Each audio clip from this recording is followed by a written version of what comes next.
Profil dan kabar terkini Lola Diaravidya, wanita yang dikaitkan jadi orang ketiga dalam kehidupan nyata serial Layangan Putus. Cerita pilu, Momi ASF memilih untuk bercerai dan berjuang untuk menghidupi anaknya sendiri setelah mengetahui perselingkuhan suaminya kini kembali viral di jagat maya. Sebelumnya, Momi ASF menulis kisahnya di media sosial Facebook pada tahun 2019. Kini kisahnya diangkat ke dalam web series Layangan Putus. Kisah sedihnya pun sontak saja membuat warganet terenyuh dan merasa iba. Diketahui, Momi ASF merupakan seorang dokter yang menikah dengan Ricky Zainal, pemilik channel dakwah Amar TV. Namun, rumah tangga keduanya bubar setelah perselingkuhan Ricky dan selebgram yang diduga adalah Lola Diaravidya terungkap. Lalu siapakah Lola Diaravidya? Bagaimana kabarnya saat ini? Kini nama Lola Diaravidya kembali dikaitkan lagi seusai penayangan episode pertama seri web Layangan Putus. Lola Diaravidya sudah menjadi pengusaha sejak usia masih muda.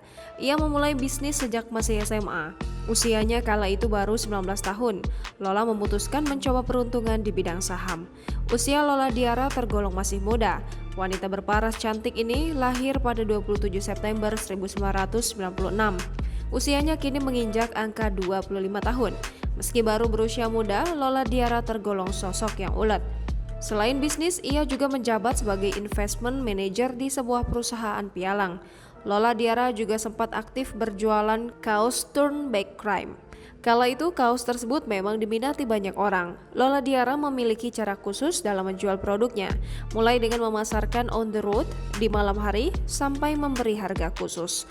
Pada tahun 2017, Lola Diara memutuskan untuk hijrah. Sebelum ini, Lola Diara dikenal sebagai seorang sosialita dengan penampilan yang menarik mata. Namun, ia lalu memutuskan hijrah dan mengubah penampilannya. Lola Diara sempat mengungkap alasannya hijrah. Diakuinya, ia sempat terpukul karena kehilangan sahabat. Akhirnya, ia memutuskan untuk lebih dekat dengan Tuhan dan memperdalam ilmu agama. Kabarnya kini, Lola lebih sering mengunggah pesan dakwah pada akun Instagramnya @byldf. Bahkan dia memilih untuk membatasi jumlah komentar yang masuk seusai penayangan series web itu.